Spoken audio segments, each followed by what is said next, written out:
और हमारे साथ जुड़ रहे हैं फैजाबाद लोकसभा सीट से सांसद अवधेश जी। अवधेश जी, न्यूज स्टेट में आपका स्वागत है।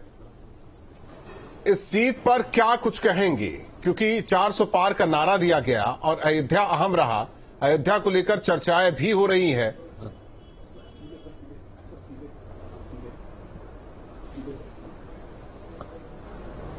आई एम वेरी ग्रेटफुल। मैं बहुत ही आभारी हूं और मैं आपका स्वागत करता हूं, अभिनंदन करता हूं और आपके प्रति आभार प्रकट करता हूं कि आपने मेरे विचारों को सारे देश और दुनिया को, हमारी बातों को बताने का काम करेंगे। I am very grateful for this act. Avdhesh ji, एक बात कही जा रही है कि समाजवादी पार्टी का सांसद और इंडिया गठबंधन का सांसद बनने के बाद वहां विकास की रफ्तार नहीं होगी, क्योंकि सरकार केंद्र में और राज्य में बीजेपी की, एनडीए की, और सांसद वहां से समाजवादी पार्टी का।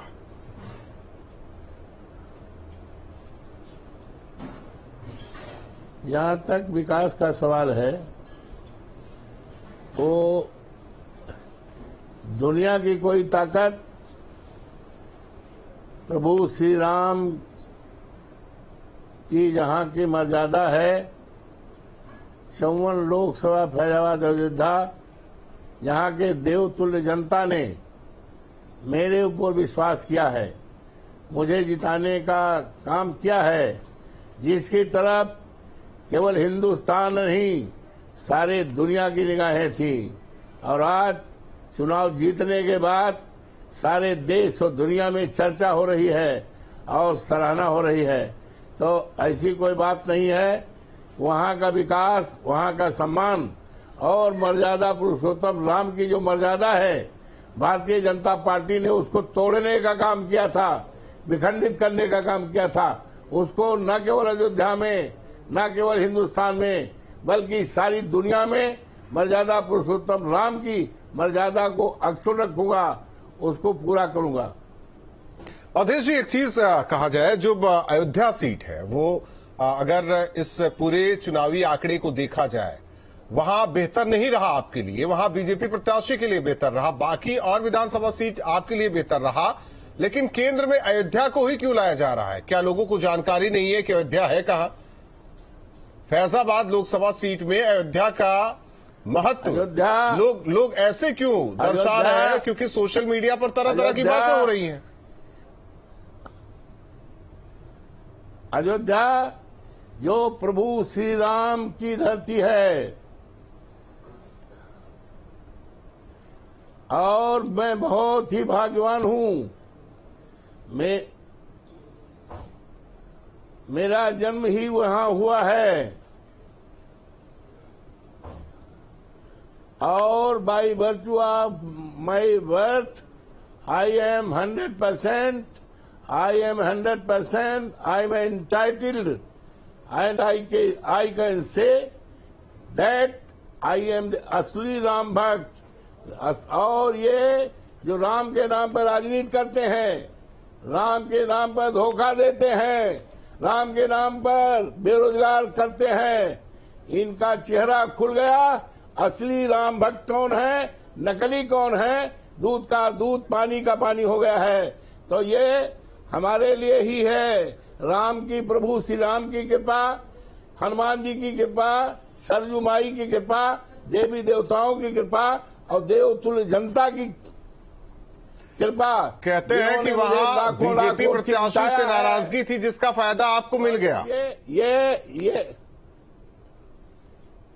है, राम से कोई नाराजगी नहीं थी, न राम भक्तों को कोई नाराजगी थी। वहां केवल और केवल कहा जाता है कि नाराजगी प्रत्याशी से थी, जिसका फायदा आपको मिल गया और आप लोकसभा पहुंच गए। No, not only this. ये तो नकली राम बन रहे थे भाई। 22 जनवरी को जो देश के सामने संदेश दिया गया माननीय प्रधानमंत्री जी ने, और ये कहा, भारतीय जनता पार्टी ने कहा कि हम राम के लाने वाले लोग हैं। राम तो अनाज काल से आए हैं, ये बात सत्यता से परे है। Nobody can accept, nobody can believe on this earth, and you also cannot believe, we cannot believe कि राम को ये लाए हैं। राम को लाने वाले नहीं हैं, राम के नाम पे व्यापार करने वाले लोग हैं, राम के नाम पे राजनीति करने वाले हैं। अब तो कलई खुल गई भाई, अब क्या कहना है। अब ये स्टेब्लिश हो गया है। नहीं, कैसे कलई खुल गई ये भी बताते चलिए अवधेश जी। पार्टी के लोग हैं अवधेश जी, ये भी बताते चलिए कैसे कलई खुल गई। हमारे नेता जो दुनिया में नहीं है, मुलायम सिंह यादव हैं। हमारे नेता समाजवादी पार्टी के एक कार्यकर्ता हैं, राम भक्त अवधेश प्रसाद हैं। ये साबित हो गया है, अब तो कहने की कोई गुंजाइश नहीं है। अवधेश जी, कैसे कलई खुल गई ये भी बताते चलिए।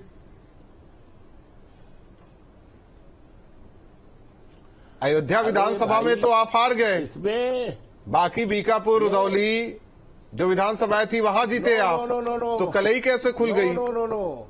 अरे सुनिए, पिछले चुनाव में अगर देखें तो भारतीय जनता पार्टी जो है करीब 25-30 हजार से जीती थी, और इस चुनाव में हार्डली 4-5 हजार से तो हमारी जीत है ये। और जिस अयोध्या के नाम पर 22 तारीख से लेकर माननीय प्रधानमंत्री जी से लेकर और देश के अडानी हैं, अंबानी हैं, और देश के इनके जितने मुख्यमंत्री हैं, गवर्नर्स हैं और धन्ना सेठ लोग हैं, सब आए हैं। लेकिन अब सोच रहा है कि 22 तारीख के प्राण प्रतिष्ठा के समय गांव का गरीब नहीं दिखाई पड़ा, गांव का किसान नहीं दिखाई पड़ा, और जो सही माने में राम के प्रति आस्थावान है वो नहीं दिखाई पड़ा। दिखाई पड़े कौन? नहीं, वहां आस्था का तो विषय नहीं था अवधेश जी। उद्योगपति जाति समीकरण अखिलेश यादव साध ले गए, जिसका फायदा, और आप लोकसभा पहुंच गए। इसे राम से न जोड़िए, अयोध्या वासियों से न जोड़िए। ये सारा का सारा जाति समीकरण कह सकते हैं इसको। और नाराजगी दूसरी ओर बीजेपी के प्रत्याशी ऐसा है। ये तो भारतीय जनता पार्टी के लोग ना क्यों परेशान हैं। जब भगवान राम की कृपा हमारे ऊपर हो गई तो ये भारतीय जनता पार्टी के नकली राम भक्त क्यों परेशान हैं। Why they are so disturb. वो क्यों अयोध्यावासी को गाली दे रहे हैं। हम प्रभु श्री राम से प्रार्थना करते हैं कि इनको सद्बुद्धि दे। और ऐसी विचारधारा का लोकतंत्र में कोई स्थान नहीं है। ये लोकतंत्र बाबा साहब भीमराव अंबेडकर का बनाया हुआ लोकतंत्र है। वोट देने का अधिकार बाबा साहब भीमराव अंबेडकर बनाया है। इस तरह की बात। अवधेश जी, उस दिन मंच पर आप भी हैरान हो गए थे जब अखिलेश यादव ने आपको कहा पूर्व विधायक, तो आप भी एकदम हक्का बक्का होकर अखिलेश यादव के सामने खड़े हो गए थे कि अरे मैं तो विधायक हूं।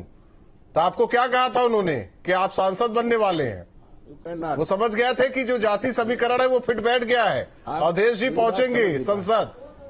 ऐसा है, सुनिए, लेट मी से समथिंग। It was the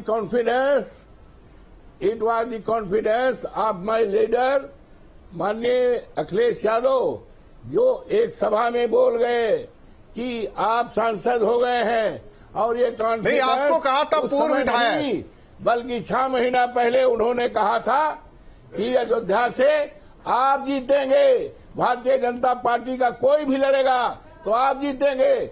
मैं तो चर्चा, चलिए उम्मीद करता हूं अवधेश जी अयोध्या के विकास में कहीं बैरियर ना आए, कहीं ब्रेक ना लगे। कोशिश कीजिए ये सीट बड़ी कठिन। दिल्ली से लेकर लखनऊ और अयोध्या में सामंजस्य बैठा रहे। बहुत बहुत धन्यवाद अवधेश जी हमारे साथ जुड़ने के लिए।